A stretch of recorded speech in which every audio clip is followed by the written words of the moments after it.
Hello साथीहरू। आज चाहिँ म सुन्तला खाँदैछु। सुन्तला हाम्रो गाउँको फ्रेस फ्रेस सुन्तला, हाम्रो आफ्नो बारीमा फलेको सुन्तला हाम्रो मामाले पठाइदिनु भएको रहेछ कि। अनि यो सुन्तला चाहिँ म खाँदैछु। कस्तो हुन्छ म तपाईँले टेस्ट गरेर भन्छु ल। के फर्स्ट तास्छु है, तास्दै कुरा गरौँ न। यो सुन्तला चाहिँ मलाई मात्रै हो कि तपाईँहरू पनि त्यस्तो फिल हुँदैन? म चाहिँ पहिले सुन्तला खाँदाखेरि त्यो सुन्तलाको दानासँगै खानुपर्ने कि सुन्तला। टेस्ट गरेर भन्छु ल।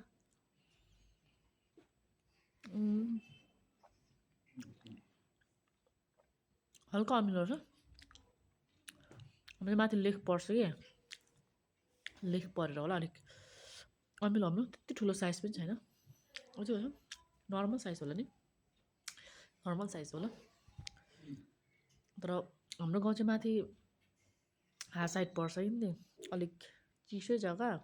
अनि तल देन्चुकातिर चाहिँ गुलियो ठुल्ठुलो पाउँछ सुन्तला। पहिले खाएको पनि याद छ देन्चुका साइडको चाहिँ हाम्रो माथि चाहिँ अलिक अमिलो अमिलो। तर अब त साइज त पहिला सानो सानो फल्थ्यो, अहिले चाहिँ ठुल्ठुलो फल्न थालेछ साइज पनि।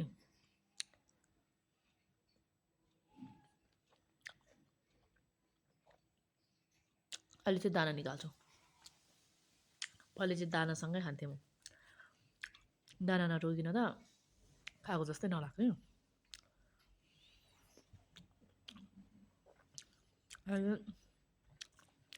दाना निकालेर खान्छु, तर कोही कोही बेला त खाइदिन्छु।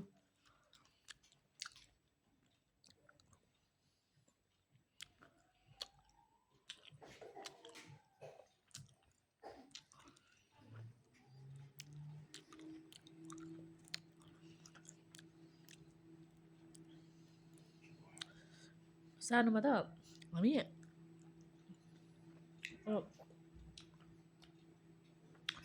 यो सुन्तलाको छाला यस्तो काट्थ्यौँ कि आँखा पनि पऱ्यो। यस्तो काटेर गाएर यसो गाएर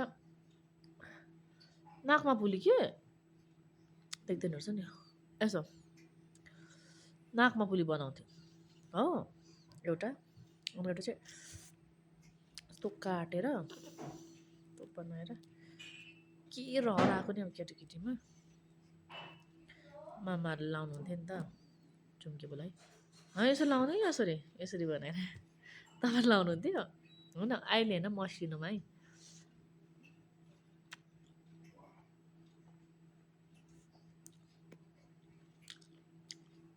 यो सुन्तलाको छाला हामी त फ्याँकिन्छ, तर चाइनातिर त सुकाएर पेस्ट, सुकाएर धुलो बनाएर पेस्ट बनाएर के कम युज गर्छ अरे। हेल्थ बेनिफिट थुप्रो छ अरे भन्छ। अनि फेरि कोहीले त यसको छालाको चिया पनि बनाएर खान्छ अरे भन्छ। हामी चाहिँ खाएको छैन होला, अब हामी त पहिल्यै नखाएर के बेनिफिट छ के बेनिफिट छैन थाहा पनि छैन। अब उनीहरूलाई त के अब नि ठुलो ठुलो देशमा ठुलै होला। फेरि एउटा खाइदिन्छु ल। तपाईँहरूसँग गफ गर्दै गर्दै गर्दै गर्दै खाइदिनु पऱ्यो एउटा। तर अघिको चाहिँ अलिक अमिलो थियो, अहिलेको कस्तो छ कुनि ट्यान्टरै।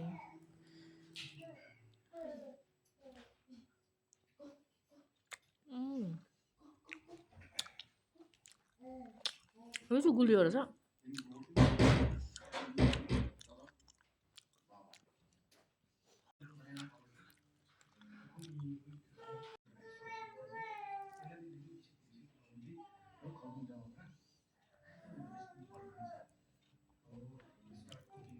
गुलियो छ यो चाहिँ, गुलियो छ।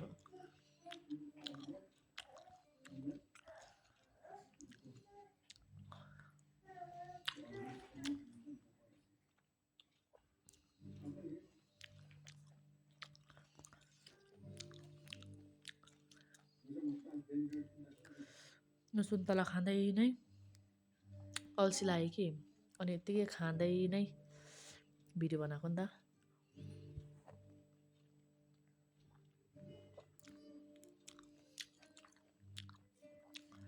अहिले त सुन्तलाको दाम पनि सुन बराबर भएको छ।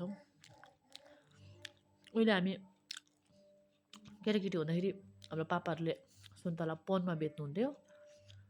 पनको 80 रुपियाँ समथिङ भन्नुहुन्थ्यो। बेसी भएको 100 रुपियाँ जस्तो पायो भन्नुहुन्थ्यो। त्योभन्दा अगाडि त झन् 50 रुपियाँ 40 रुपियाँ हुन्थ्यो अरे नि त सुन्तला पनको। अहिले त अब केजीको 250।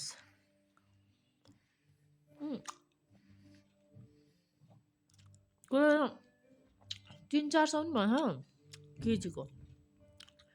ठुल्ठुलो छ भने 3टा 4टा ती जाँदैन केजीको।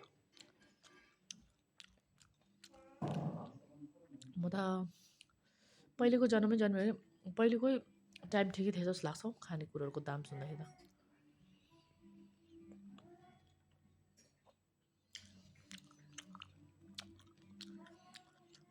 लौ यो दुईजना जोडेको रहेछ हौ। के भन्छ यसलाई? जोडेकोलाई टाँसेको रहेछ सँगै।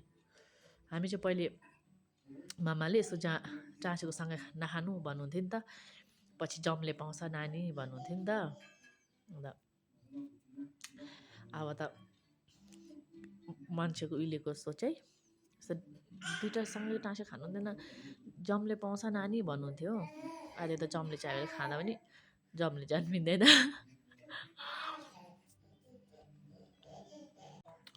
मेरो चाहिँ नानी पनि छ।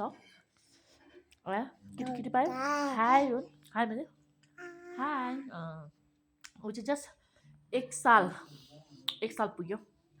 1 साल 1 महिना पुग्यो मेरो छोरा। 1 साल 1 महिना। हाई मेरे हाई हाई मम्मीको साथीहरू हाई मेरे हाई। मम्मीको साथीहरू राम्रै हुनुहुन्छ मेरो त। राम्रै हुनुहुन्छ मेरो मम्मी त। जहिले भिडियो बनाउनुहुन्छ मेरो त। जहिले भिडियो बनाउनुहुन्छ मेरो त। माया मेरो माया गाइस मेरो चाहिँ पुग्यो। ल ल यहाँ गयो यहाँ ल मम्मीको पाल्ला समाति ल।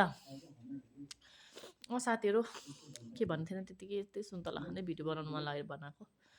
ठिकैको रहेछ टेस्ट। त्यति गुलियो पनि छैन रहेछ, त्यति अमिलो पनि छैन रहेछ, ठिकैको रहेछ। अब नि मेरो छोरा पनि हेर्नु न कहाँ मान्छ ऊ पनि हेर्नुहोस् न।